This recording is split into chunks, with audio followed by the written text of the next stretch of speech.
Asinine Radio. This is the weekly music podcast where every week we get into a different band, different artist, and we I don't even wait. I'm fucked this one up. I already. didn't know Yeah, what I to don't do know. here because it's the 13th millionth time I've done this. I still don't know what the fuck I'm supposed to do.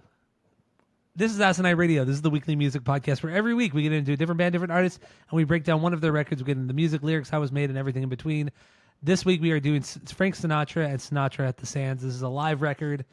We're going to try to get into it. There's not maybe too much to talk about on this one, but in the end, we're going to just talk about Frank Sinatra and that kind of scene as best we can and give our thoughts on it. So thank you for listening. While you're listening, watching, go to Spotify, Apple Podcasts, give us 5 stars. If you're watching on YouTube, smash that subscribe button. And if you didn't already know, my name is Tyler, and way out there, hundreds of miles away, is Jeff. So with that being said, let's get right into this. Like I said, we are doing Frank Sinatra this week. Sinatra at the Sands, his live record from 1966. So what are your, let's start with our origin story with Frank Sinatra. What's your origin story? Then we'll get into kind of our first impressions on this live record, and then just kind of freeball it. Just kind of freeball it from there. So you got to stop with that. This whole episode, if you're watching on YouTube or whatever, or Spotify, Jeff has these fucking backgrounds going, and he thinks he's funny, It's but not he's me. not. It's Mac. It's Apples. They did it. It's Mac. Blame them. Blame the Macs and the Apples. So let's get into it. What's your origin story with the Frank Sinatras? Go. My grandparents listened to Sinatra, just as most grandparents do, right? That's just a grandparent thing, and he's kind of like comfort food. Like everybody likes Sinatra. Like you throw Sinatra on, nobody says, "Oh, turn that shit off." Like it's comforting. It's, I guess maybe for our age group or demographic, it's comforting because it's kind of like when you go to your grandparents' house, it's always fun, right? Like most people probably don't go to their grandparents' house and have a shit time. It's just like, oh, I can dick around. My parents can't say shit because their parents are going to tell them to shut the fuck up. So it's true. That's really about it. I never really owned anything on like CD or anything when I was collecting CDs. I only have this on the vinyl, Sinatra at the Sands. I think everything he's done is at least good. Some stuff is great, but most of it, like, it's just good. He's good. Mm-hmm. And he's doing big band songs that he didn't write. So like, it's not for the most part great. And a lot of the shit sounds fucking the same, but it's comforting. Agreed. It's comforting. Yeah. My origin story, my grandma, my mom's mom, she liked Sinatra a lot. Yeah. She liked Sinatra a lot. She liked Elvis a lot. Those were her two things. And I just remember growing up a lot. Sinatra, she'd play Sinatra, the CDs and everything. She didn't use the record player at the time, so it'd be CDs or cassettes. And I don't remember any specific song. But yeah, like I agree. He's pleasant. He's comfort. He's comfort food, comfort music. That's what it is. You've never heard a bad Sinatra song. Nobody has ever heard a bad song. He's cool. He's fine. I mean, obviously we didn't do a rankings episode this week because he has like 60 fucking records, and even trying to find like the best of his records, I don't think we'd have a hard time ranking them anyway. So it was tough. It was tough because a lot of record people say like, "Oh, that's his best record." And I listen to it, I'm like, dude, this just sounds like fucking another Sinatra record. I don't see the difference. In the end, like, you and I don't have a keen ear when it comes to vocals because we don't know how to sing. We don't know the ins and outs of it. And I think if you do understand that, you could probably appreciate Sinatra more. But in the end, we don't understand. But you heard like the difference between like early Sinatra and then like late Sinatra, right? Like, well, yeah, like but that's only because his voice Sands, changed. But like, no, not just like the fact that his voice sounds different, but like the command of his voice. And I think what makes Sinatra like one of the greatest singers of all time, is the dude had a 100% perfect command of his voice.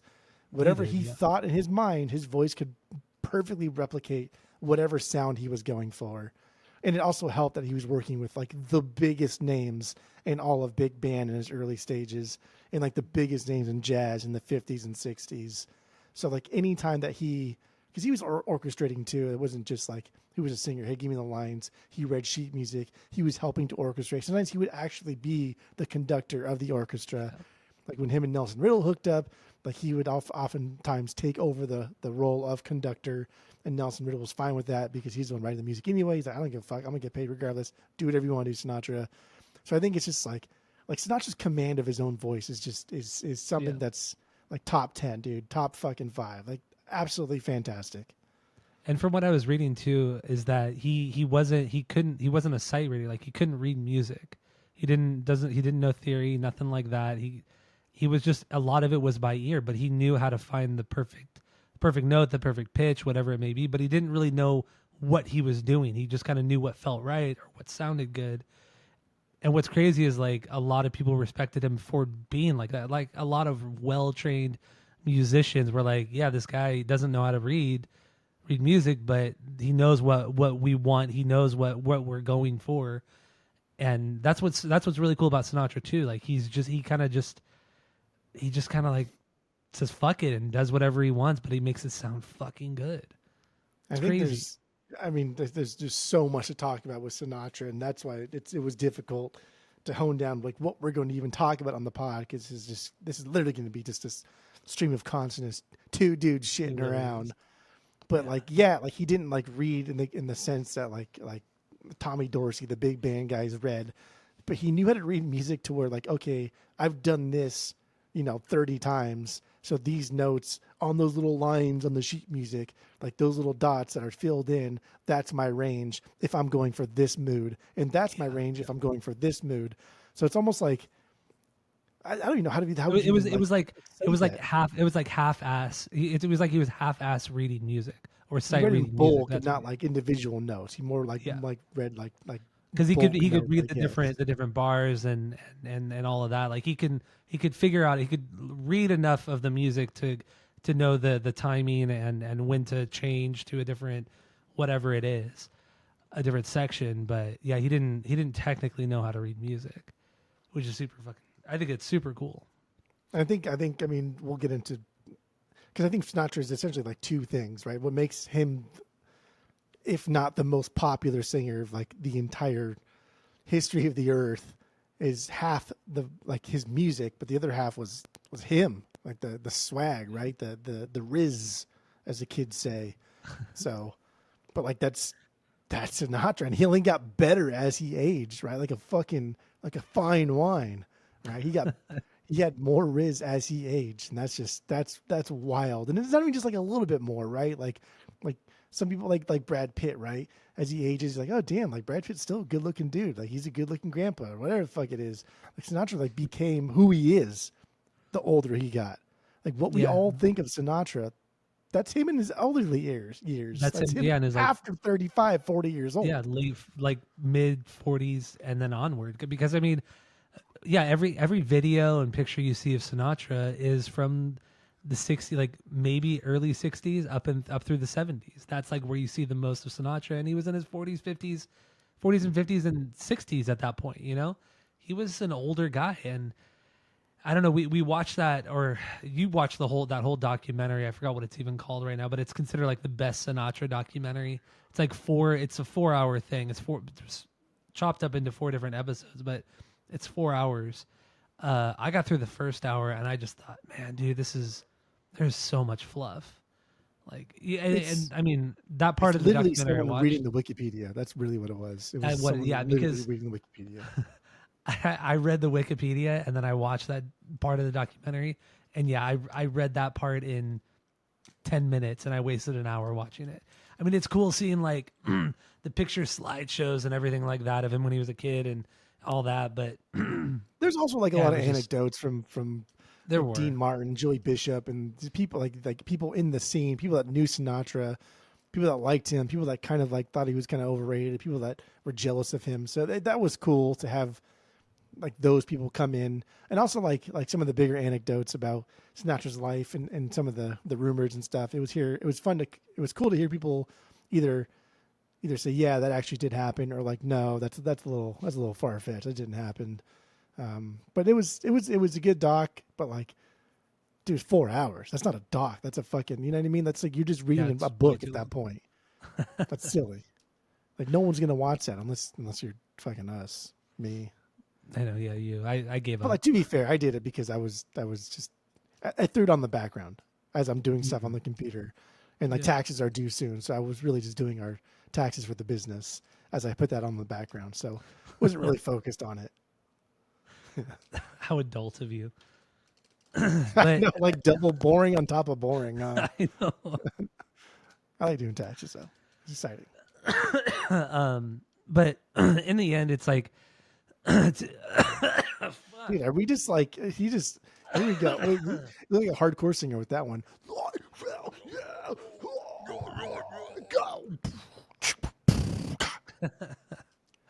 I feel like if you didn't grow up listening to Sinatra, like if you weren't a teenager, like in the 60s, maybe 70s, like you're just not going to, or earlier than that, you're just not going to really, Sinatra's not going to connect with you the same way.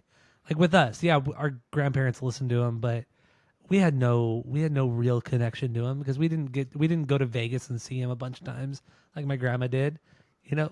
So it's like it's cool music to like look back on, but I'm never really gonna go out of my way to listen to Sinatra. It's In the pretty end. wild because like that kind of entertainment essentially is going to die with us, right? Because Yeah, another big thing that like introduced us to Sinatra was Married with Children, like the Love and Marriage yeah, song. that's true. Like but like that's not a show anymore. And you know, like the woke kids of today are never going to watch that show. So like That this show era sucks. of Like going back, that show sucks. what? That show's terrible. Like watching Married it with now, Children? yeah, it's not. I watched it a couple of years ago. Like What I are you watched five talking about? episodes. It's not terrible. It hasn't. It's just not very good.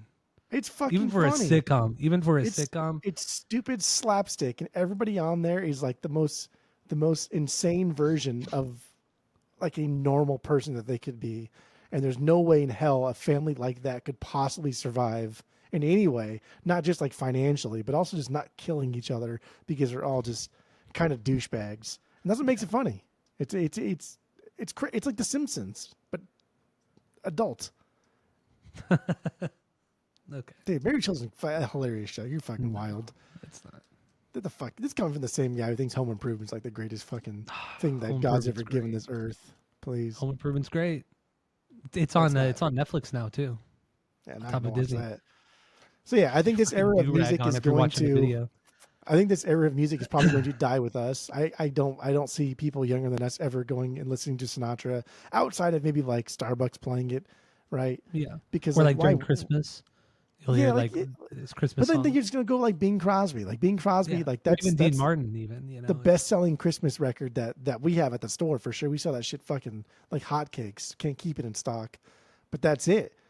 mhm. Like there's no other crooner that you're really gonna pick up on. And Sinatra just like he was the best, man. He was the best again, not just because of the voice and like the voices are a dime a dozen, but it was the Riz. It was, and a lot of people are.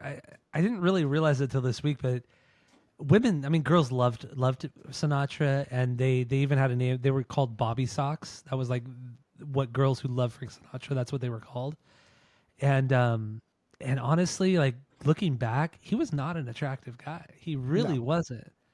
Like I've always just kind of thought, oh, he has like the piercing blue eyes, and he has that look. But I've never actually like taken time and really looked at him. He wasn't a very attractive guy. He was no. scrawny. He was, I don't know. I was surprised, honestly. But what it comes down to is, he has a lot of connections with powerful people, and also just women love him. So there you go. That's why he's so popular. A couple of reasons why he's so popular. As Jeff throws something across the room. Oh, I go get the fucking door because god damn it. Hold on there, dude. Now we're at the fucking pause and rewind. All right, girl, go ahead. I forgot what I forgot what I I was gonna saying. do. Louis Armstrong here.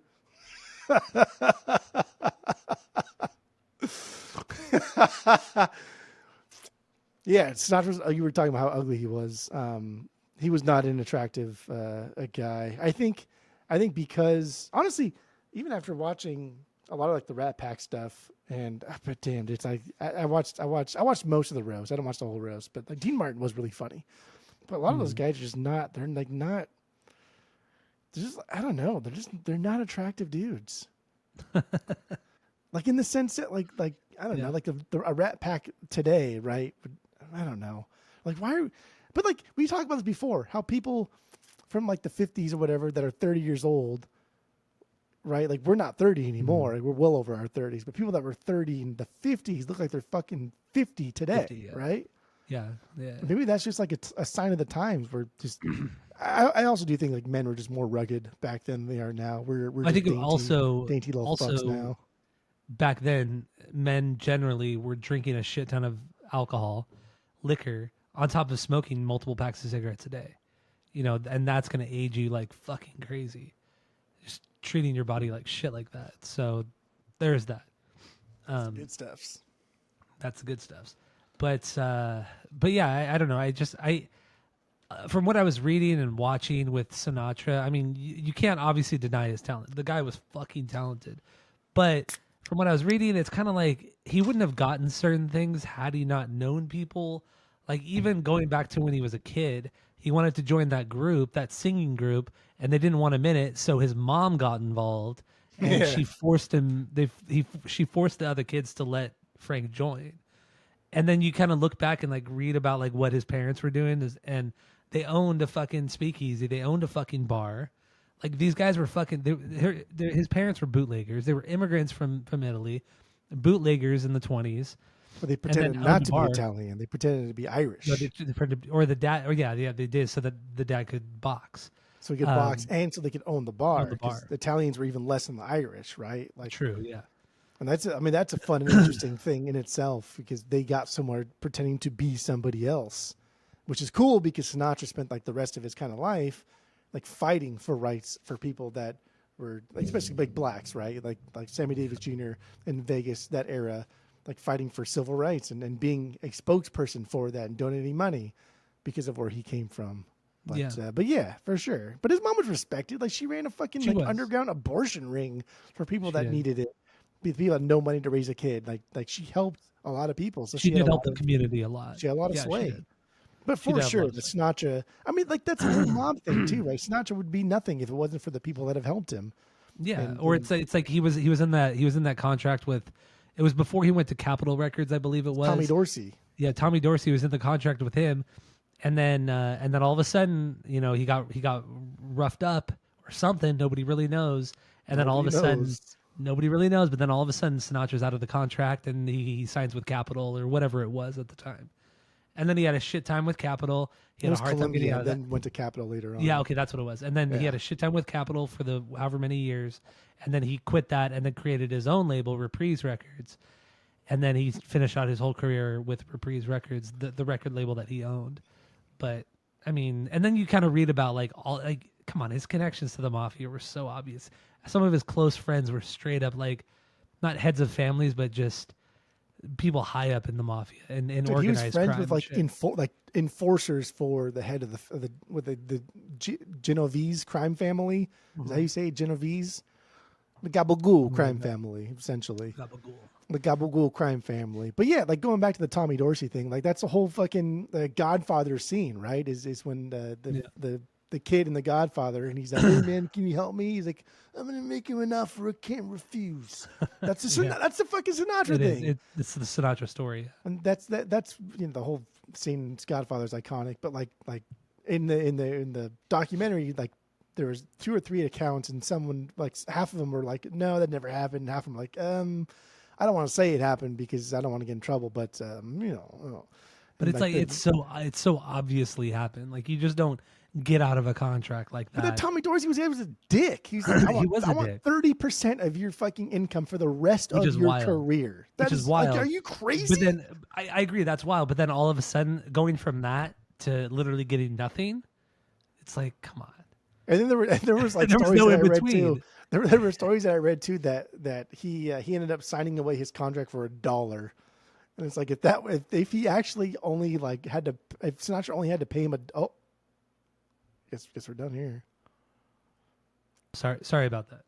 We're just gonna meet our cameras when we fucking feel like it. That's cool. I had to. Yeah, it's fine. Just continue. All right. What are you doing over there? Is Boy George here? What Boy George doing? Did he barf again? Anyway. Yeah, that guy Tommy Dorsey was a dick. But I really only know Tommy Dorsey kind of a lot because we get a lot of his junk records in the store. It's just that big band era. But like it's really, really, really good music, and it's really well put together music, and everybody in the orchestra has to be really, really fucking tight to put on an extreme performance, right? Because everybody's doing something, and it's really cool. Like big band music is like objectively really fucking cool. It just all sounds the fucking same, and like it's too old at this point, right? We're 100 years at this point. It's just a little bit too old, so nobody really cares anymore. But yeah, Sinatra and the Mob. Come on. He went to fucking Havana for that like massive mob conference that they had with all like the mobsters and shit. Like he was there. Like why would you be there, right? and then to the point, and then also he was good friends with John F. Kennedy. And then Bobby Kennedy, JFK's brother, was like the head of he was very, very anti-mafia. Let's just say that. And JFK was going to go stay at Sinatra's place in Palm Springs, and RFK was like, you know what, you really shouldn't do that because of Sinatra's connections with the mafia. And then JFK's like, yeah, you're probably right. So he stayed at Bing Crosby's place in Palm Desert instead. And Sinatra hated Bing. Well, I hate him, but like it was like I want to beat you. Yeah, he was like his main competition. He was like the final boss. Was Bing Crosby. Exactly. But yeah, it's like a guy like RFK, who is really well respected, convinces his brother JFK to not go see Sinatra. I mean, that in itself is very, very telling. Also, it came out that a couple years or years later, like in the late 90s, that there was like over like 200 or maybe almost 300 pages like of dossier about Sinatra from the FBI, like FBI files and shit, like all this stuff. They constantly always kept tabs on him for decades. They kept tabs on Sinatra because of his connections, and all the wiretaps and all that kind of shit. It's crazy. Like to say that he wasn't connected like that is nuts. And not a lot, but a portion of his career is attributed to his connections in the mafia and his good looks, honestly, and obviously his vocals, but it's I mean, like again, it's like not necessarily the good looks, it's like the image, right? Like the swag image, like that fucking hat, whatever that hat is called. Like we went from Sinatra just playing in like stupid fucking movies and being like this like kind of shittier version of Elvis, all skinny and dumb, and all of a sudden he has this affair and then leaves his wife for Ava Gardner. Yeah. And then his whole career just goes to absolute shit. Stars in a movie and then comes back and just all like, damn, bro, like you grew up. And all of a sudden puts his hat on, puts his little fucking necktie, and wears a nice suit. By the way, it's not a fedora. It's a specific kind of hat that he wore. It's not a fedora, but that's okay. You can look it up as I'm talking here. Go ahead and do that. I'll watch your fingers.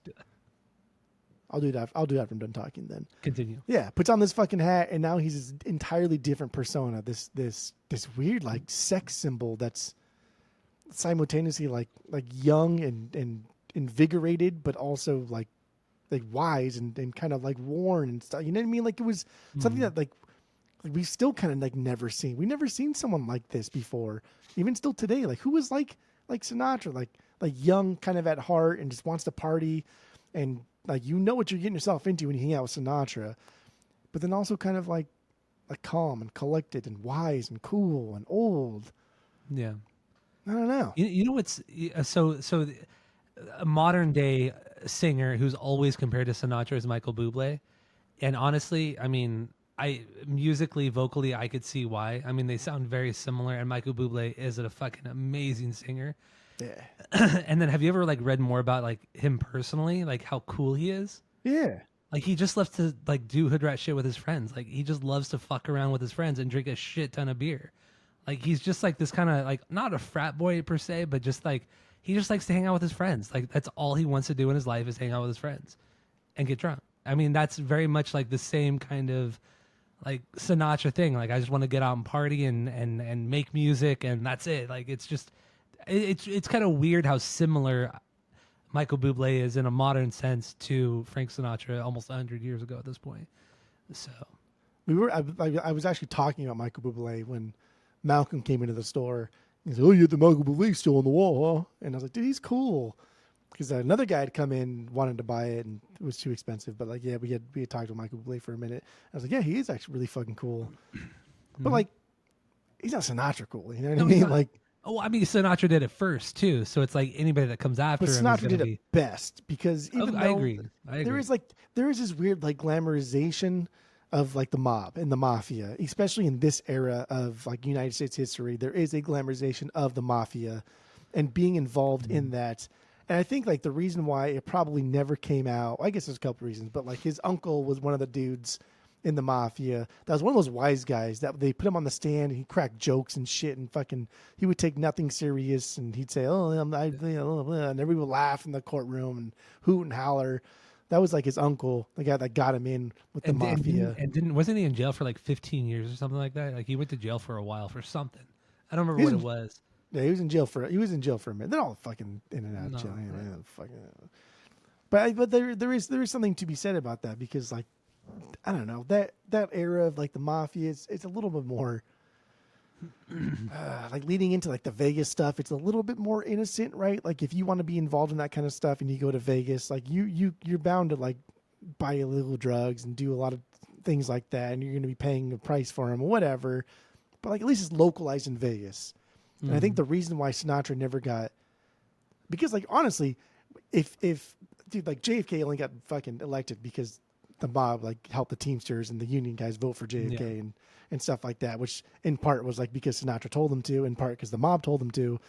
But like the fact that Bobby was so against the mafia and they kind of got blindsided by it, and the fact that Sinatra didn't get like snuffed out because of that, that's a mistake.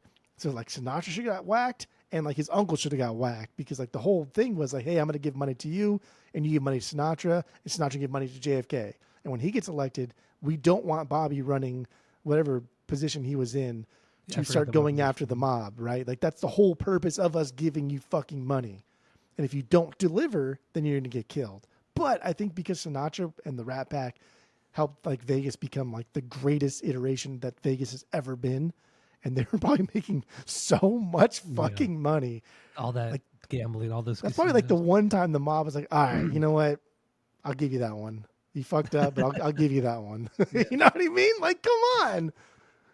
Not that I know anything about the mob. I just know what I know. We're talking things like that, but we're talking like we're fucking experts over here on the mafia and Sinatra and all this kind of shit. But then you look at guys like that dude like Lucky Luciano, whatever the fuck it is. The dude's like just killing people fucking left and right just because like they're kind of somewhat in his way of becoming the main boss, like the crime boss of the family, right? Just like these guys just kill people because like, you know what, you're kind of in my way, so you're whacked. Gone. Like the Joe Pesci's, right? The Joe Pesci's of the mob universe instead of the Ray Liotta's of the mob universe. You ever saw Goodfellas? I did see Goodfellas, and I really don't like Ray Liotta in that movie. I don't really like that movie in general. I don't like Goodfellas. That's stupid. You're just okay. It's good. Before you make me mad. It's not good. It's great. It's an amazing movie. Yeah. Casino's way better. Casino's way better. I mean, Casino's my favorite mob movie, but no, okay. So anyway, let's move on a little bit. Something else. All right, so let's talk a little bit more about this live album, Live at the Sands, or Sinatra at the Sands. Sorry, Sinatra at the Sands. So this was recorded over January and February 1966 at the Copa Room, or in the Copa Room at the Sands Hotel or Hotel and Casino, whatever it is. And then it was released January of the same year in 1966.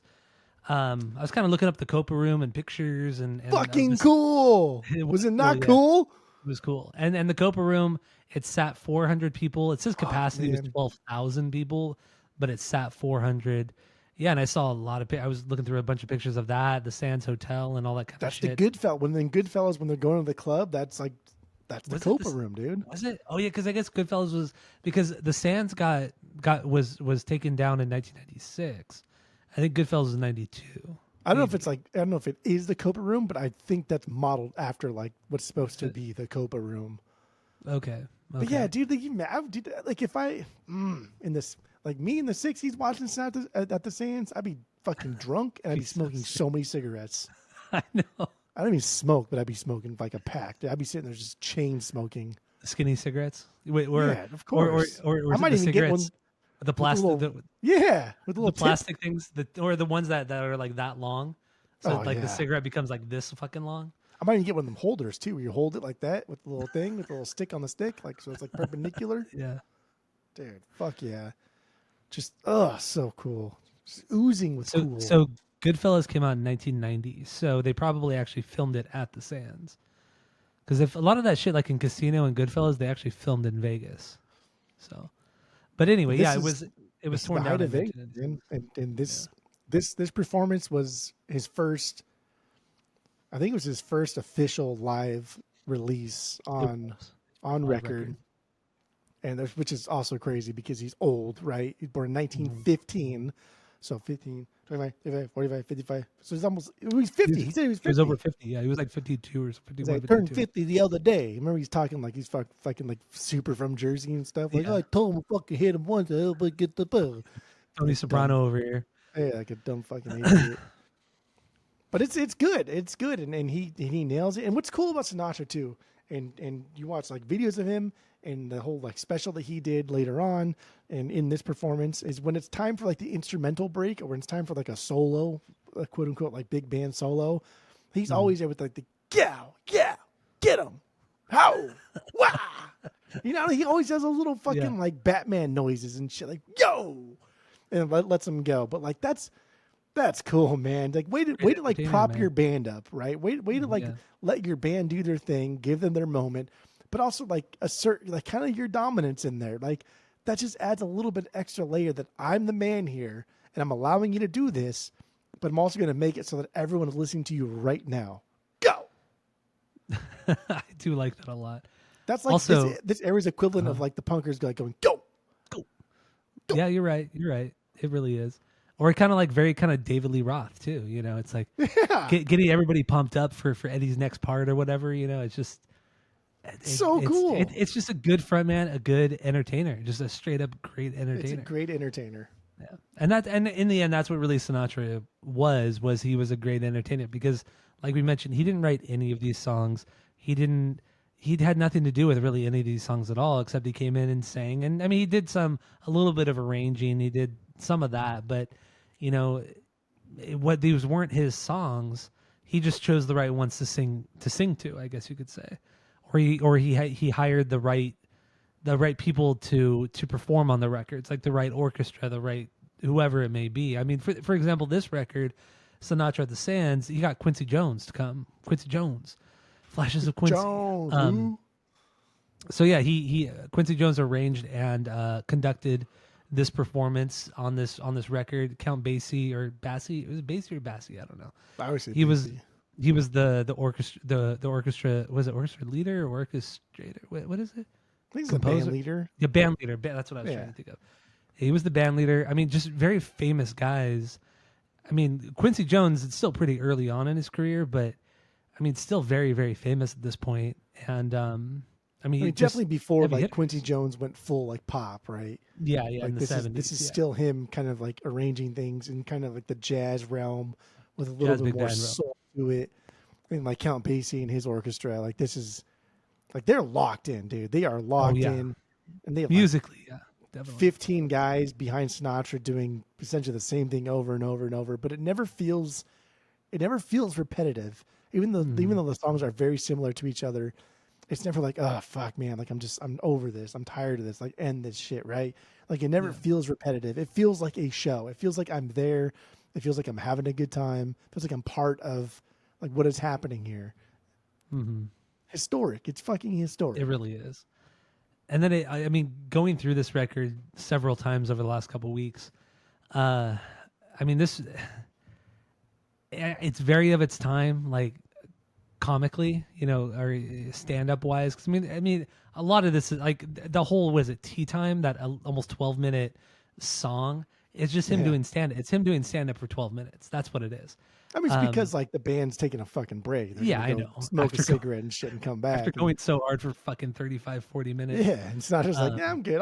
I'll fucking just stay here and because I'll he just do some smoked a stand-up. lot of pot beforehand and he talks about it and he's Yeah. probably like pretty buzzed and like, but like that's the thing too, right?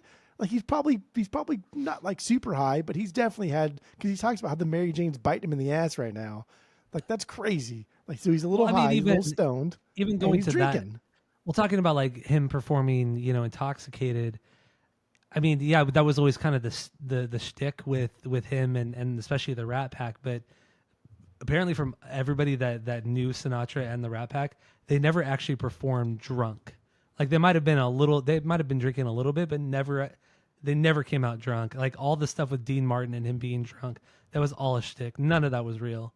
It was all part of See, the I thought act. that too until I watched like today the roast of Sinatra, and But a goddamn, roast is dude. different. A roast is different than an actual performance. But that's the That's different. Sinatra roast. That's not just a roast. This is your boy. This is Sinatra roast. My So boy. like I don't believe that. I think they were drunk all the time.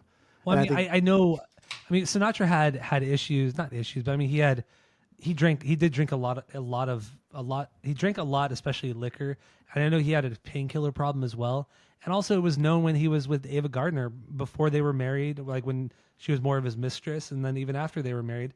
And one reason why it was so volatile is because they were very similar. They both loved to fucking drink yeah, liquor. They fucking loved, just they loved a lot of the same massive fucking mood things. swings. Yeah, they love fucking partying. They fucking loved partying. So I mean, but in the end, from what I was reading, when they actually performed, like when they were going up on stage and performing, they weren't actually wasted or anything like that. See, I don't buy that. I don't buy that because nah.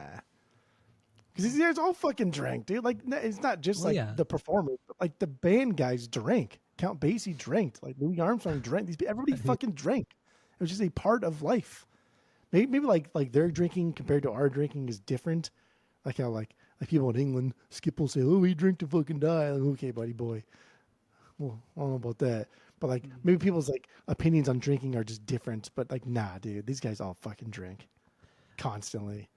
I mean, yeah, I think these people at this time, men especially, they started drinking at fucking 11 o'clock in the morning, until they went to bed at 11 o'clock at night, midnight. That's where the It's phrase like, "one for the road" comes from. It's like this era. One for the road literally means I'm going to take a beer or a drink to go. Yeah. Like now we don't drink and drive because it's bad, but like back then that's what that fucking means. I'm going to take Yeah, one that's true. more while I drive home because I need to drink more before I go home, right? Like that's and they honestly, drink. most of what they drank was liquor. It wasn't beer. Beer was something you drank like maybe at a pub or you drank like when it was hot outside. Otherwise, you drink liquor. You don't really ever drink beer. Real men drink liquor. I don't know. I don't drink liquor. That's I why we don't didn't drink the Rusty Nails because I'm not paying fucking $25 for Drambuie. Yeah, that was another thing too. We were gonna kind of do a thing like with the Long Island season. We were gonna drink a Rusty Nail, which was Frank Sinatra's favorite drink, supposedly. But yeah, we looked it up, and it's like, fuck, I don't have any Scotch whiskey or Scotch, and I don't have Drambuie, and yeah, I don't want to spend another $40 just on alcohol that I'm never really gonna drink. Especially Unless like those two somebody things. comes I'm over. not going to drink Scotch, and I'm not going to drink Drambuie. At least with Yeah. the Long Island, like all the other ingredients in those, you can mix with something else that I will like or drink. Yeah, Like nah, not the Scotch. nah. Because Scotch has to pretty much be drunk by itself on the rocks, straight up, whatever. And Drambuie, I don't even know what Drambuie is. Nah. I've heard of it, but I don't know anything about. I think it's like some like honey based kind of alcohol, but that just doesn't sound And good. they're gross. Like I don't want to drink that shit anyway. It's fucking gross. Fucking gross. Man, so like we open up the whole concert. Right? Like, Come Fly With Me, Come Fly With Me, which is a fucking stupid song. good song. It's a great song. There's probably only like 4 songs on here that I think, like, oh, I know that song. Oh, I know that song, right? Otherwise, they're just kind of like, I don't know, the same. Like, Luck Be a Lady, Fly Me to the Moon, Come Fly With Me, It was a very One good for My year. Baby. That one I forget about, but then when you hear it, it's like, fuck, yeah, I totally remember that song. Yeah. I think that's But- it. Yeah, there's only maybe a small handful of songs on this record So that my years. I remember, outside of this. But in the end, none of these songs are bad, and the sequencing of them all. Like you have your ballads, you have your upbeat dance stuff, you have the instrumental stuff. Like this is a really great sequence of songs, and I know it was recorded over multiple shows, But they did a fantastic job sequencing this entire live record. This was good. This was really really good. There's no low moment, and I do like how they did the tea time. They actually literally did it halfway through the record where the band was taking a break, and then they come like what's cool is like but the lead up to that, it's like this really frantic kind of instrumental thing for like a minute and a half, like everybody's going fucking crazy, and then the song ends, and then Sinatra goes into like his stand-up routine for 12 minutes, and then the band comes back on, and it's ripping and roaring, and dude, it's just very up and down, and it's great. These songs are great, honestly. Which is it's funny because Sinatra is like compared to Dean Martin, Sinatra is like nothing. Dean Martin is actually a really really really funny dude. He's fine. He's funny in this because like we're kind of engrossed in what he's going to say because we're here for the ride. But like Dean Martin's a funny fucking dude. And even like Sinatra said, like I'll never be as funny as Dean Martin. And that's true. That's why he had his own fucking roast series. But the tea time, so like I read a lot of things online too that the tea time was pretty like a lot of racial things going on in the tea time. Did you read a lot of that? Yeah, I read some of that. Like when did that happen? He was saying like something like Sammy Davis Jr. working at a hotel for free or something. I guess it's like some slave thing. But that was his boy though. Like like they were. I mean, I get it. I mean, the what he said itself is pretty racist, but also that was racist. Yeah, but it's just also like you put it in the context of everything, and it's like he loved Sammy Davis Jr. and they loved each other. Like they were so fucking close. It wasn't just that he loved Sammy Davis Jr. Like when Sinatra found out that Vegas was making the blacks stay like half a fucking mile away at a different entire complex, he said, first thing he did, according to some of the interviews and people said the first thing he did was send them all like their own like private guma, right? Their own private fucking what do you call like what's a nice way to put a nice a lady of the night, a lady of the night. An escort. There it is, escort. Yeah. He sent them all their own personal escort while he figured out how the fuck he's going to handle this. And he's always been an advocate for civil rights. And so after that happened, he basically told like Vegas, like, hey, they either stay with me or I'm just gonna go somewhere else. And of course, like, what the fuck is Vegas going to do? It's, okay, fuck it, let him stay. So like that's silly boy talk. That's just a boy riffing on his boy, right? That's what I heard there. Even still, I didn't hear anything that was like egregiously racist. Like I just didn't. And I saw racist. Yeah. That's Sean Connery. And I find that racist. It is Sean Connery. I find that like just stupid people in the woke era with their fucking goggles on thinking like, oh, he's a fucking racist. It's like, come on, man. Yeah. Like he's like the opposite of that, dude. You know what I mean? Especially of this time. Come on, man. Like a lot of white he made like movies where like he saw like people getting picked on and like, you know, like my family's Italian descent and people make fun of Italians a lot. Are you gonna make fun of me? Like, oh no, Mr. Sinatra, I would never. Like, okay, well then don't make fun of fucking him, dude. We're the same. Like, get the fuck out of here. Yeah, the fuck out of here. I agree. I mean, he did donate a shit ton to charity. I mean, who knows? Maybe there were mafia connections with that, and there was like a lot of his money laundering or, you know, some sort of tax, not evasion, but like, you know, tax cuts and shit like that. But he did donate a lot to charities. Like that's also another thing that he was known for was, you know, he spread his wealth. He really, really spread his wealth to other people and to just everything in general. And it never really seemed like he ever discriminated against people ever. So I think I think he just liked being a dude, right? He's just like a guy that's really grateful, and he's just like, dude, what I got going on right now is fucking dope, and I'm just gonna do what I can to be as happy and party as hard as I fucking possibly can for as long as I possibly can. And he fucking did, and the women, I mean, and he wasn't just dating like, you know, just random. Like he was dating some. I mean, the Ava girls in every Ava Gardner, movie. Marilyn Monroe, Mia Farrow. I mean, those are the big ones that I know of. But I mean, the other girls. Every single movie he was in that had like a female like other lead kissed her. Yeah. Every fucking movie. But then you look at like the whole Mia Farrow thing. She was 21. He was 50. It's like, damn, dude, that's why. And they were married for like 4 years or some shit like that. 3-4 years. That's why. And then also, I didn't even know this. I never knew this, but Mia Farrow had a kid in the 60s. She said it was Woody Allen's kid because I knew that they were married together for a long time. She always said that it was his kid, but you look at the kid, dude, it's Sinatra. Like it's like her kid looks exactly. Come on, does he look like Woody Allen? I mean, that's Okay, like the big thing, if right? you were to And throw like, up, what's his name, Ronan Farrow? He's some journalist stupid. now, like for I don't know CNN or whatever. But no, you fucking throw up a picture of Ronan Farrow, and you're like, does he look like Woody Allen, or does he look like Frank Sinatra? It's like, come on, man, this shit's wild. And then I don't. But like somebody said, like I think it was Nancy. Somebody said that Frank had like a vasectomy before they were even together, though, to like where it couldn't be his kid. yeah, but also Nancy was also she was also very very hurt by a lot of what he did, so of course she might say something like that. But the evidence is right there. It's like saying like, Arnold Schwarzenegger, he had that affair with his housemaid, and then you see that kid, and you're that like, kid looks fucking it identical. looks exactly like Arnold. It's like his brother. it's the same thing. It's the same fucking thing. It's like you look at Ronan Farrow, and you're like, yeah, dude, that is true. Frank That's Sinatra. true. That is Frank Sinatra right there, man. So anyway, he was married 4 times, and multiple women he bedded.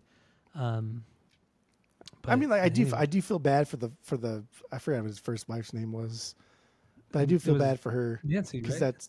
Nancy. That's right, Nancy Sinatra Jr.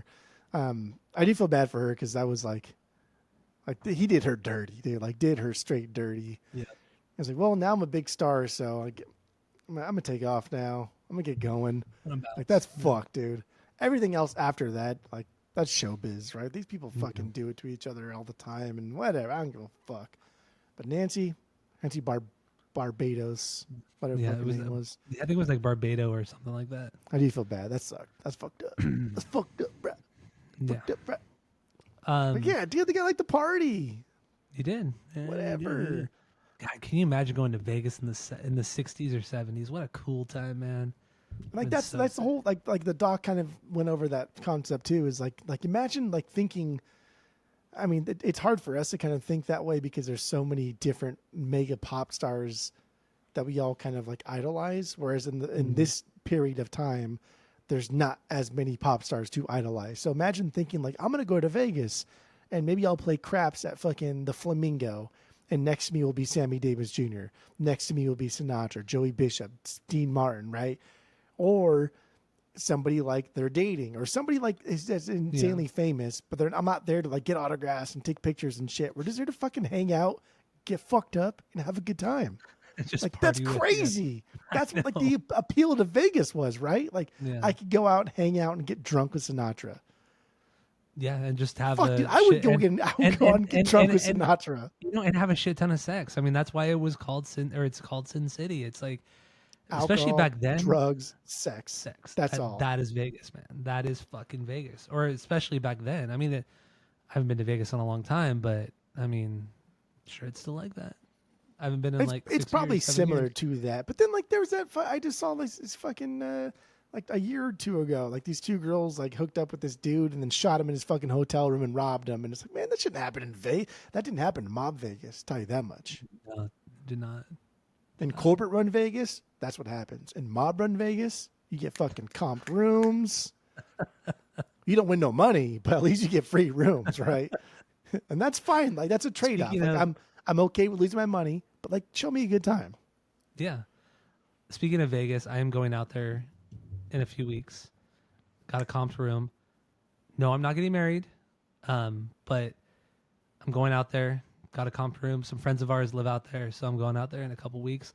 I will report back on my findings in Vegas because it's been, like I said, it's probably been about 6 years since I was out there last. So I will be out there. I will go to the Punk Rock Museum. I will go to a couple record stores. And go Tracks and Wax. So I was kind of looking it up today a little bit. They have a fucking Zia Records. It's like I'm not gonna go fucking after the Zia Records. Tracks and Wax is one of those record stores where like you find like, oh, this is a cool record. Where's your price tag? Let me go up to the counter so he can price it right now. That's Tracks and Wax. Yeah, I remember you told me about that guy. Dick. Yeah. What? That's fucking the most scumbaggy thing you possibly do. Yeah. I am jealous you're going to the Punk Rock Museum though. Are you really gonna go for sure? I don't see why I wouldn't be going. Okay, so like, yeah, I mean, like for all intents and purposes, unless something egregious happens, Well, in the end, yeah, it's I'm Vegas. going. Tammy and I are going, and they're they're kind of want to do their own thing. Like Why are you going? it's myself, Tammy, Danielle, and then the two guys out there, Brian and Arlie, who live out there and are getting us the rooms. And they kind of want to do all this shit, and I'm like, I don't really want to do it. So I'm just gonna kind of like when they're kind of doing whatever they want, I'm gonna go off on my own and do the museum and whatever else. Because nobody else is gonna want to do that. Nobody wants to go to the punk rock museum, so I'm gonna do that by myself. You throw me down a parlay? I will do that. Yeah, I will do that.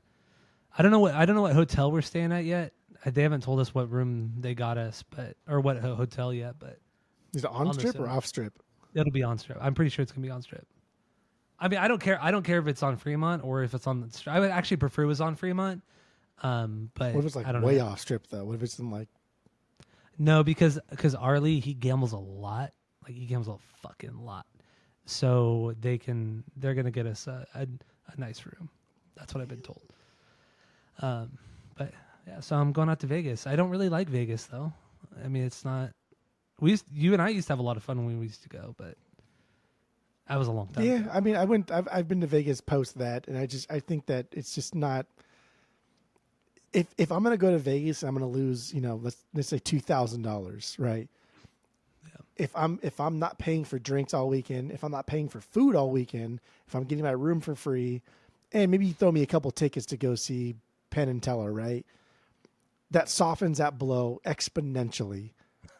But if I'm going to lose $2,000 and I still have to pay, I'm getting half off my room and, like 2 drink tickets. Like, what the fuck is this? You know what I mean? Like, get the fuck out of here.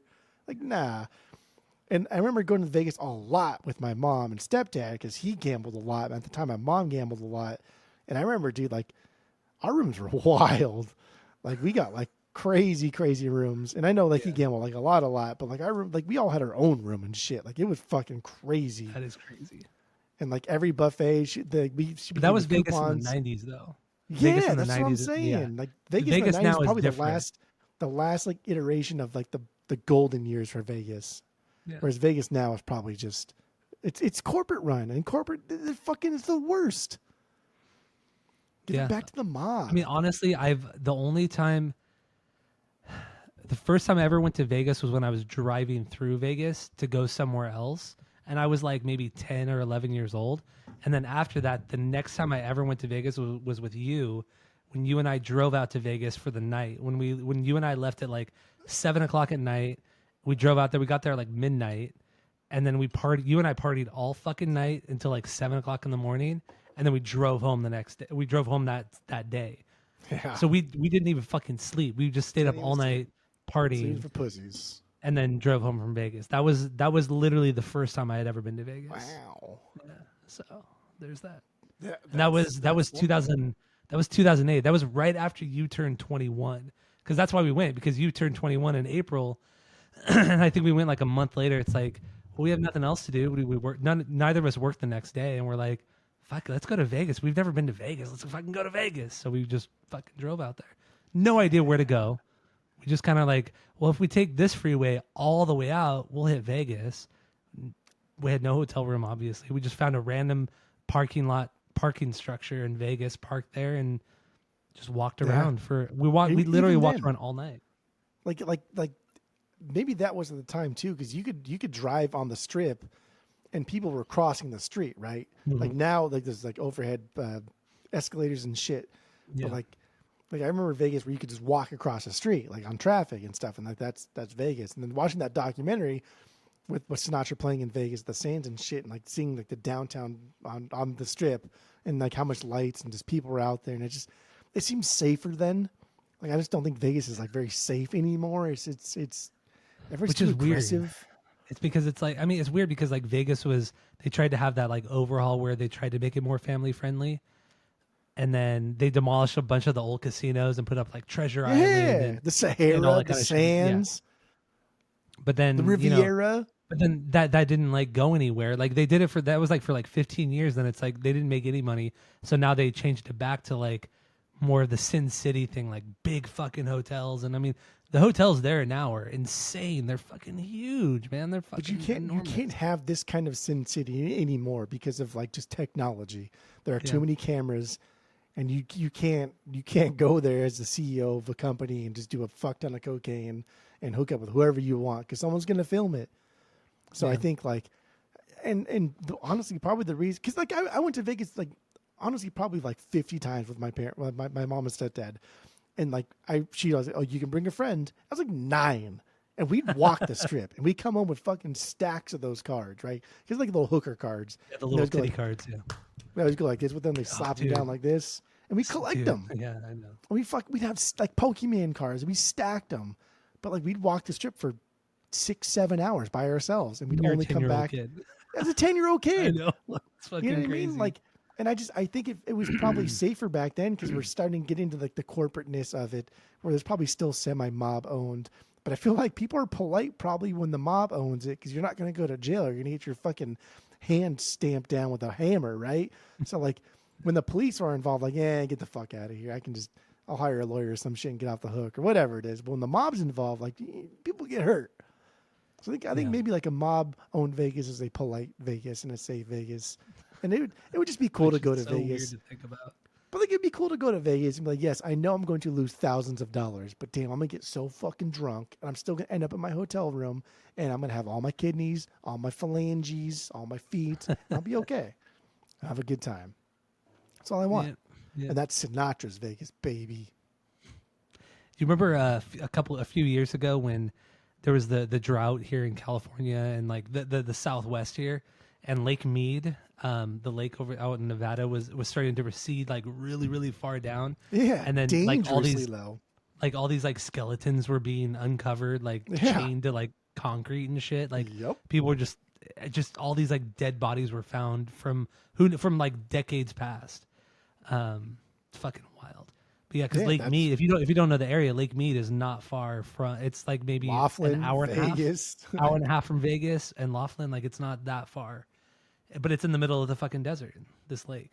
But also, I was gonna say, so the Sands Hotel that was demolished it closed and was demolished in 1996. It was replaced by the Venetian Hotel, which you and I have been to I've never actually stayed there, but I mean it's just one of those hotels, casinos that you always walk through. Like if you're walking up and down the strip, it's right there in the middle. Huge. It's huge and it's right there in the middle of the strip, and you always walk through that casino and hotel. And it's huge, and it's actually a really cool casino because it's set up like you're in Venice, Italy. So like there's these fake canals inside the building, and it stinks like Venice does. We already got like Caesar's Palace, right? Like, do we need another fucking like this kind of concept? Like, come on. I mean, but that's kind of what Vegas is. The Venetian, Paris, all that. It is now. Well, I mean, but like when you and I started going in '08 up until for like the next 7 years after that, it was like Venetian, Paris, New York, Caesar's Palace. Like everything had a theme. You know what I mean? What? Just because like there's not a lot to talk about with this Sinatra episode, but I remember one time going to Paris and then going into the bathroom in Paris and like seeing the guy again. Paris, France, or Paris in? No, Vegas? the Paris Hotel. The Paris Hotel. Was It was I like you, me, Ryan. Yeah, dude. We're like, I think it was when we went with Kevin too, and Kevin had like poop in the park, and we were all parked in traffic, and he had to jump out of the car real quick. Jump out of the car and go poop. Yeah. What are you gonna do? I mean, we've But then done all a the lot times too. All the times too, we go we've on done the a top of dumb the shit in balcony and Vegas. fucking flick plates off like frisbees. Remember? Yeah, I mean, Dropping we shit did down a- stairwells. Yeah, we did a lot of dumb things in Vegas. Yeah, throwing shit down a stair. Like these hotels are, they're 50 stories high, and we go in the stairwell that most people don't go in these stairwells because they're so fucking high up and they're outside. They're not indoor stairwells. Like some It's of them hot are as outdoors. fuck out there. Yeah, yeah, it's hot as fuck. But yeah, we're like dropping like glassware down the stairwell, which See is how long watching it can go down to go before it hits something. It explodes. But it's going like 80 miles an hour before it hits the handrail. And then the moment it hits and we hear that sound, we're like, oh! We all like yell, and it's like it's so fucking dumb. like taking furniture from like the lobby and putting it into like the hotel room, or like in halfway in between the elevator and like outside That the was elevator, what so we the elevator did. can't Yeah. close. We took, there was one time when we went to Vegas, we fucked up this room bad. We took all of the furniture from the lobby elevator area, so a couple chairs, ashtrays, tables. We took all of that from there, like literally the plants, everything. We took everything and put it all into our hotel room. We played Everything beer into our pong hotel. on the fucking And we little played beer table pong, things. yeah, on the table that the tables that we took from the elevator lobby area. We played beer pong with that. We took That the was ashtrays. We took yeah, everything. the ashtrays. Yeah, I mean that was one of the more wild times that we were in Vegas. I mean there was Friend a of lot the more pod, that Annie happened. was there too, right? Yeah, Annie was there. That was I'm not even, I can't even imagine. She I was like, "This is a mistake. I should not have been. I should not be here." well, also that trip. I'm not gonna get more into detail what happened that trip because a lot of shit happened that trip. But when we went, because Annie drove Ryan and I out to Vegas that time. I think you went with Kevin or something, or whoever we were with, and so we go out to the car park, or the fucking parking structure, the day we're leaving, and somebody had opened their or crashed into the back of or the side of Annie's car or some shit like that. Like And backed into it. no, it was like sideways backed into it. So her rear passenger door was like caved in, so you couldn't even open the door. And I remember we got out of the elevator, and Annie just looked at it, and she was so sad and so upset. And Ryan and I felt so bad. God, we felt so bad. But I know Ryan laughed. I know Ryan laughed. After the fact, yeah. But I mean, it was so. I mean, we felt so bad for Annie, and we like even went to security, like they could even do anything anyway. We're like, But no, yeah, what are you kidding me? yeah. No. I mean, well, like I think Annie like wrote up like a report, or they wrote up a report or Fuck, I whatever. forgot about that. That's so funny.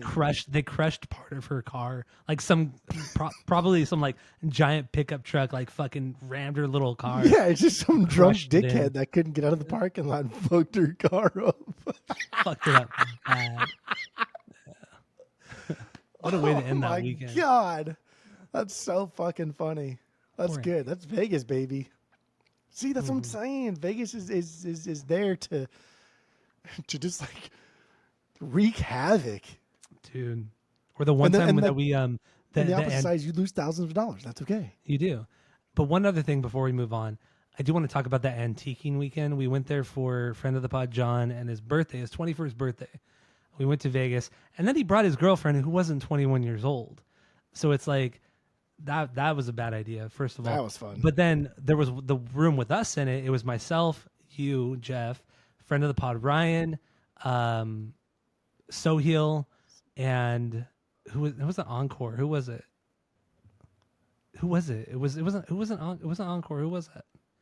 It was one of John. It was one of John's friends. No, it was one of John's friends from the academy or something like that. I forgot his name, but he was really cool, and he had the same like to fuck around with us. But we, based off of the old CKY videos, we're like, let's antique each other the entire 3 days we're here.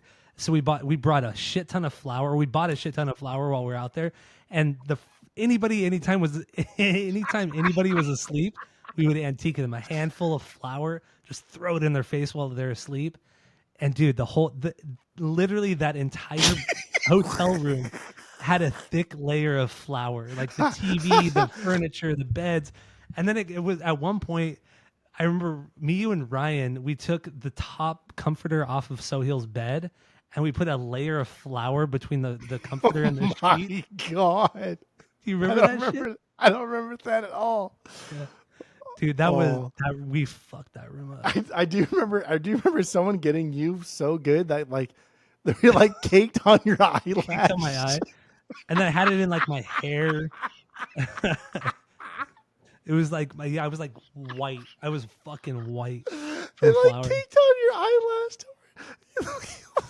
It looked like a cookie or and then something. It would like get in your mouth. eyelash. It would like get in your mouth and you like chew like raw flour. Oh my God, dude. Oi. No, we did a lot. We did a lot of. I mean, the thing with Vegas is like when we went to Vegas, we didn't do like the normal debauchery kind of thing. Like we didn't hire hookers or anything like that. We would just Yeah. we would get really drunk and just be idiots to each other. Like we would just fuck around with each other. We never hurt anybody. We just kind of fucked around with each other. A lot of cleanup. We didn't mention all the pooping either, but that's Yeah, but we don't even want to talk about that. That the was video with Tammy laughing. That was a good one. Oh yeah, That was a good one. and we're not going to get into that anyway. Vegas and Vegas, baby. Sinatra at the Sands. Let's do one Rite last of people. passage. Now the fucking fun's over. Jesus fucking Christ. All right, so I think we've had enough of talking about our nostalgic trip of Vegas. Vegas. Of Vegas. Yeah. I mean, Assholes. like we've talked about. I mean, there's not too much to talk about on this live record. I mean, it's not like he wrote these songs. Quincy Jones arranged it, conducted it. So we don't want to get into lyrics or really anything specifically. A lot of these are just common songs that a lot of people covered. I mean, it's not like Sinatra just covered these songs. Like these were songs from the 1930s and 40s that were very popular that many, many people had covered prior to him. So It's true. It's true. there's that.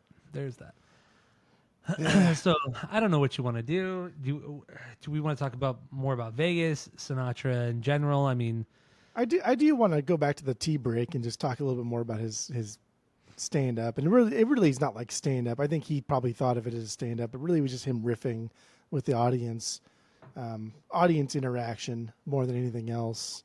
But there's a couple things that were funny.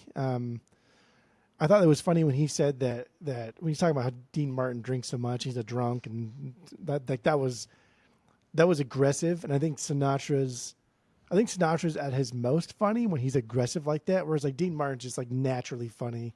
Everything that he says, he kind of says with like a shit-eating grin on his face, so it's funny. But like when Sinatra's aggressive, then he's funny.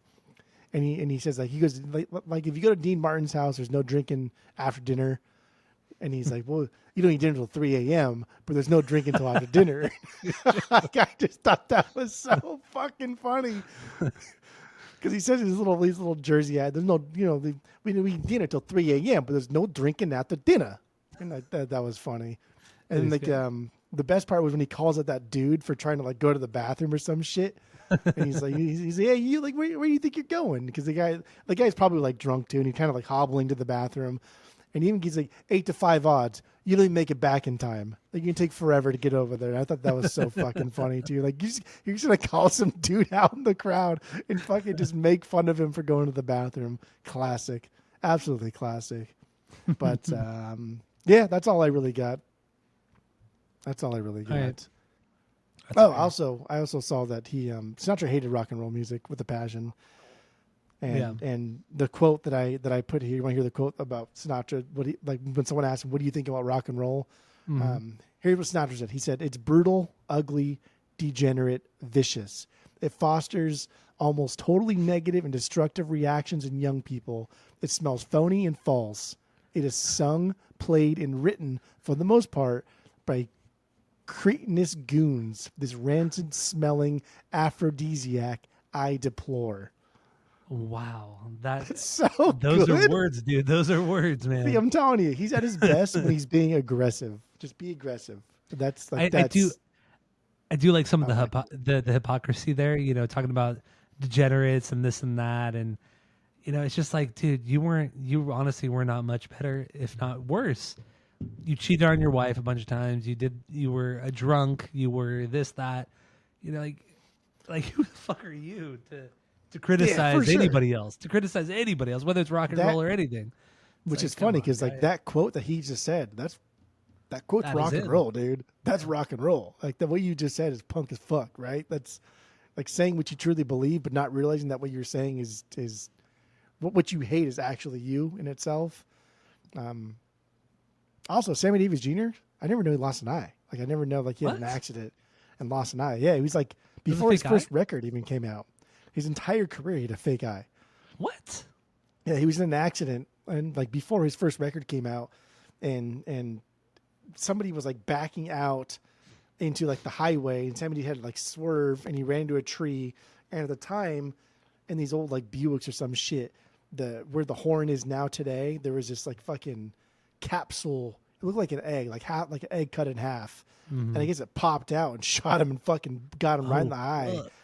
To the point where like his eye was like it just exploded in his fucking skull. So like the rest of his life, he on his first record, he has an eye patch. What the fuck? Like on the cover of his first record, he has an eye patch, and for like the rest of his life, he had a glass eye. And there was a point in like the mob history where people were talking and saying like how much they hate Sinatra and like he fucked over the mob and people were some of the mobsters were heard saying like, oh yeah, I'm gonna fucking gouge Sammy Davis Jr.'s other eye out. And like, damn, bro. And that's what I was like, what the fuck? He only had one eye.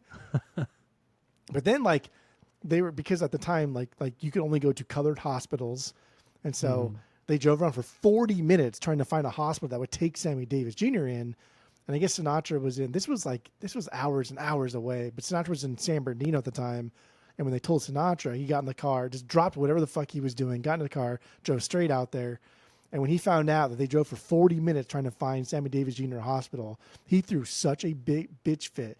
And he was like, telling you, I never play in this town again. You're a bunch of fucking racists. Like, that's, you know what I mean? That's cool. Yeah. You show up there like, do you know who the fuck I am? You're never going to see this face again because you're a fucking asshole.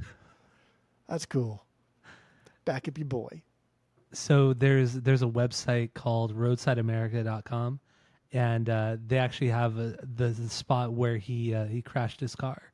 It's on Route 66 on the way in San Bernardino County, I should say, on Route 66 on the way back from Vegas back to Los Angeles. That's where he crashed on November 19th, 1954, after a recording session at roughly 7 a.m. How did you already know this website existed, or is that just no? I just typed it in. That was the first website that came up. It was literally the first website that came up. Yeah, because I think it's his first record, but the cover art of his first record is him wearing an eye patch. I mean, I haven't looked that up. All I typed into Google was Sammy Davis Jr. glass eye, and the first thing that came up was this Roadside America website. Yeah, his debut album is 1954. On the cover is him wearing a fucking eye patch. That's crazy. And then Never Again. It says that the accident happened at the fork of Kendall Drive and Route 66. It says there's no marker for where the accident happened, but yeah, at the fork of Kendall Drive and Route 66. Damn. So, if you ever want to go visit that site where Sammy Davis Jr. lost his eye, there you go. Now you know where it is. Before we wrap this up, let's just say, because I feel like we're kind of in that area. Yeah, we're in the wrap up move. Yeah. If you were to go to that site and take a picture where he lost his eye, and he said, "Hey, take a picture of me, Tammy," what would your picture look like? I would probably cover one of my eyes. That's what I would do too. I was thinking like this. Do that, yeah. I do like that. Or I would pretend like I'm in the crash and go like, "Oh, my eye." What a bitch. But can you imagine like your fucking eyeball like explodes in your head and you're sitting there like waiting for 40 fucking minutes to get to a hospital? Just fucking bleeding. Like, dude, just fuck, man. They don't make them like that anymore. I'll tell you that much right now. No, and it was a Cadillac, not a Buick, by the way. So I don't. There's a difference. I didn't say it was a Buick. I said like a Buick or something. You still said Buick, and I had to clarify. I said like a Buick or something. Because I don't know old cars. Okay, I don't care about cars. Cars are dumb. Cars are dumb. Wrong. Cadillac. So yeah. Anyway, we can wrap this one up. Yeah. So yeah, let's wrap it up. Anything else to say? Yeah, we have. I mean, we've gone on so many tangents. Skip, I guess, would love it. People who don't like the podcast are gonna hate it, but that's fine. Sinatra lovers. I bet you we'll get one of those little fucking butthole comments like, "Oh, you guys rank all the other albums. Why don't you do Sinatra's albums?" Like that guy with the 311 stuff on. Yeah, like, the 311 shit today. I like Stained, but I don't want to listen to Stained. Like, he doesn't like Stained. Like, what are you even talking about? He said Stain like 17 times. Like, shut the fuck up. I know. Why did this guy in the comment pinpoint Stain and talk like, about how much he hates him? It's like, now I want to listen to Stain. Now I want to do a Stained episode. I want to do a Spite episode. I know. I want to do Stain and then send this guy on YouTube a link to our episode of doing Stained. Like, hey, fucker, you're going to miss out on these 3 songs that would are actually great be really because funny. You're being a butthole about it. That would strictly be a Spite episode, and I would kind of be down for that. Just so I could send it to him. Episode? No, not to that extent. No, actually, I'm we've kind of never down done a with Stained. I'm kind of down with Stained. You want to do Stand instead of what we were planning on doing next week? I still want to do what we're planning on doing next week, but we can throw Stained in the middle. We'll talk about it after the pod. Because Okay. we're pretty toasty right now, so we'll probably talk about it after the pod. Okay. Anyway, wrap it up. Final thoughts on the podcast or on this episode, on this album, Sinatra at the Sands. We'll rate the record based off of our world famous 3-point rating system, where 3 is a perfect album, 2 is a good album you're going to continue to listen to, 1 is a bad album, give it a shot, and 0 is the worst thing you've ever heard. What do you got? Go. This is definitely something I think is going to not exist in like popular nomenclature after we are dead. This is an era of entertainment that's probably gone, dude. It's almost gone in our generation, but like the younger generation, like the next generation, like why would they ever listen to Sinatra? Like again, outside of like a Starbucks thing or outside of Walmart or outside of a movie that's playing nostalgic. Like why would they ever listen to Sinatra? Whereas like we are listening to it because our grandparents listened to it. So I think that's sad. This era of music is now done. Probably in the same way like our parents would feel like, oh, like Tommy Dorsey, like that stuff's done. Lawrence Welk, that sucks. Like that's, it's good music, but like nobody buys that shit. Nobody fucking gives a fuck about that. It's just too old. It's too old. It's too old and it's too basic. But Sinatra, man, he was something else. Quite the entertainer. I don't know. In all aspects. And people love Elvis for that same reason. People love Michael Jackson for that same reason as being a good entertainer. But Sinatra was it, dude. He was the whole package because he was an entertainer, but he also was what you wanted to be, right? You saw him party, you saw him like kiss every fucking girl, and like that's like in that times, kissing somebody is the equivalent of now like having a sex scene with somebody. I would think, right? Yeah. Like kissing is a dime a dozen. Everybody fucking kisses in the movie now. Who gives a fuck? Yeah. But like in the 50s and 60s, that was probably a big deal. And so I don't know, seeing him be Sinatra and rubbing elbows with the mob and like, come on, dude, who didn't want to be Sinatra? Women wanted him, men wanted to be like him. Mm-hmm. So he's the king of cool, man. He's cool. He's cool, dude. He was cool. This record's hard to like quantify in a rating.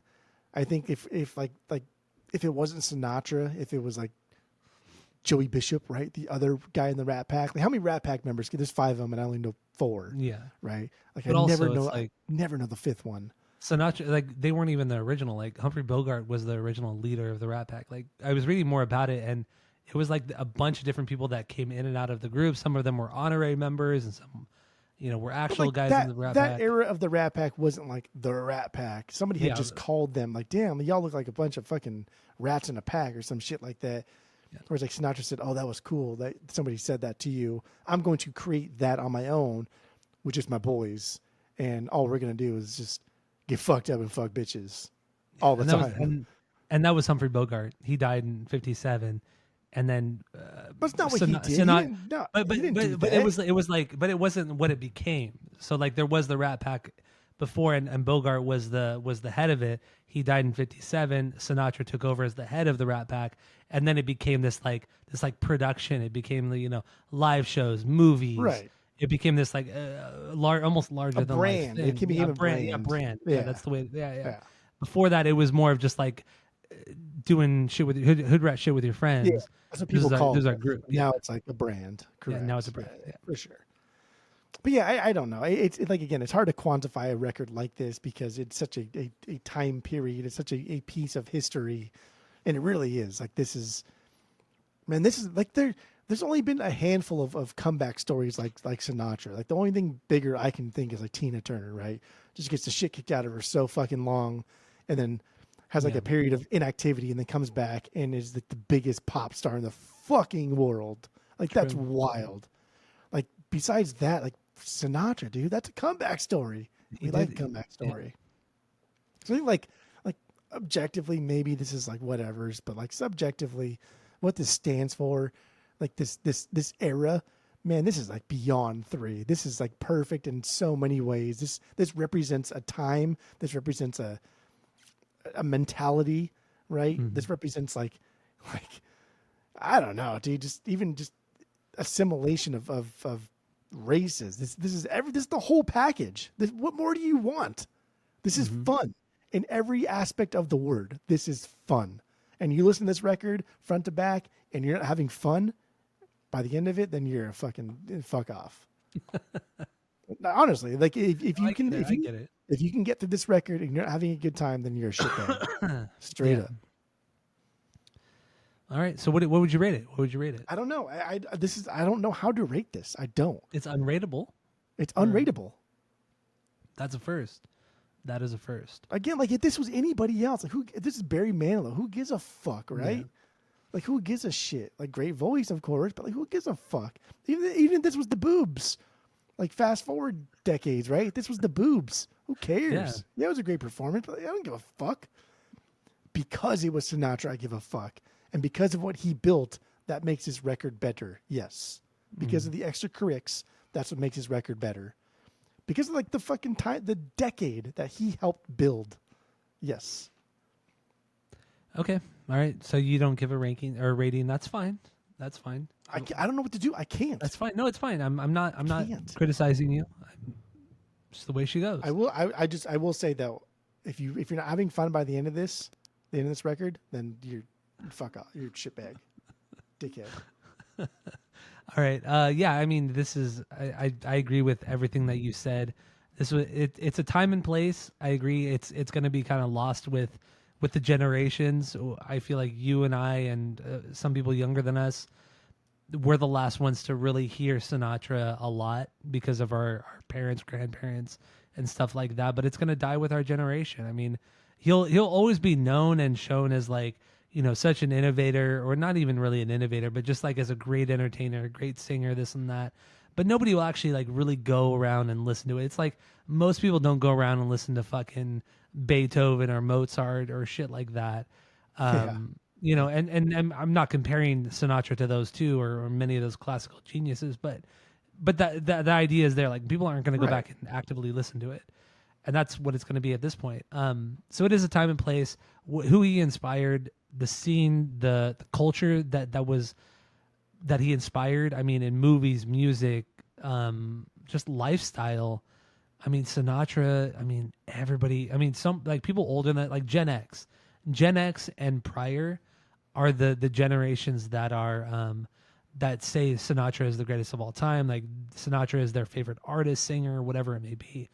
But it's a time and place, and I hate saying it, but Sinatra's time is kind of over in a sad kind of fucked up way, but it really is. Like he sold over 150 million records. He has sold over 150 million records, which is astonishing. In the last, not even 100 years, 150 million records. That's insanity. That's insane. He's still selling a shit ton of records and stuff. Yeah. But in the end, they're just gonna. In the end, it's just all gonna be nostalgia, and that's really what it was for us too. It was nostalgia. Our grandparents listening to it, and that's it. He was great. He's not a songwriter. He was an actor and did everything. He did everything. Everything that he did was okay to good, but his voice was amazing.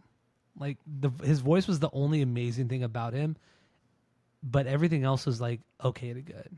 That's really that's. But the Riz was amazing. But the Riz, I mean, that's a little bit subjective. That's a little bit subjective too, because if you throw a guy like Sinatra into modern day, or even like 20 years ago, his whole persona would not be viewed the same as it was in the 40s and 50s and 60s. So, I don't know, dude. I think like I don't know. I think like if you went out and you saw someone like Sinatra at a bar. And you were like, dude, that guy looks like an idiot. Like, why are you dressed like that? And then you got to talking to him, and he was just like, yeah. And he's, he's kind of drunk. He's probably smoking some dope. He's like, yeah, I'm going to take that girl home. And tomorrow I'm going to take her home. And he gets up and he walks up. He exudes confidence. That's what it's all about, is just confidence. Like, he did have I think confidence. He used that. A great voice, just everything else about him is just like, meh. But man, the Riz. Oof. Oof. All right, and plus, so dude had Riz without even like trying, just like hanging out with the boys, right? Hanging out with the boys, drinking, doing whatever the fuck we want. like fuck guys tonight. We're just gonna do whatever the fuck you want. Like that's it. Why do you have to reference him? That guy. That's a good that first He's not that dude. funny. Dane Cook's first Dane Cook fucking is not stand that funny. He's was not that funny. fucking No, funny. he's not. No, he's not. You know exactly what I was talking about because you thought it was funny. Because you and Ryan always fucking going. I never. Yeah, that was good. I never. When it comes out when that action happens, everyone comes out of the house like they're all cold all the time, even though that was actually funny. I'm not gonna go down this Dane Cook fucking rabbit hole, but that joke actually was funny. Anyway, with that being said, I can't rate it either. It's not fair. This is like the first time we've ever done an album or an artist like this. Like we've always been very kind of like maybe we've always been very afraid of doing jazz or classical music or something like that because it's our big band because we don't understand it. This is another one of those examples. It's like it's so far out of our wheelhouse. It's so not behind us, but it's so far away that you can't. It's hard for me to give a rating. So I'm with you. I can't rate this one. Like I would say what it did for for America and culture, maybe outside of America too. I don't know. We have to talk to a friend of the pod, Skip, who probably hates Frank Sinatra because he has no connection to him. He hates everything that he has not already heard. He hates everything that he does not already love. Yes, that's what he does. Yes, correct. That's fine. Correct. I did that too when I was 10. That's not a big deal. That's our cyberbullying for tonight. That at the very end of the episode. So and we'll know too. We'll know if he listened all the way to the end, because if he doesn't bring this up, then we know he didn't listen to the end. And I will call him out for it. Like in a couple weeks when this episode comes out, I will call him out too if he doesn't bring it up. I'll put it in my notes just so I don't forget. Either. So yeah, Frank Sinatra. I can't give this a rating because it's so culturally important. And yeah, we're not the biggest Sinatra heads or whatever, or Bobby Soxers. Who cares? Whatever. It's great. Sinatra was great, and that's all I got. Thank you all for listening. My voice is shot, and that's it.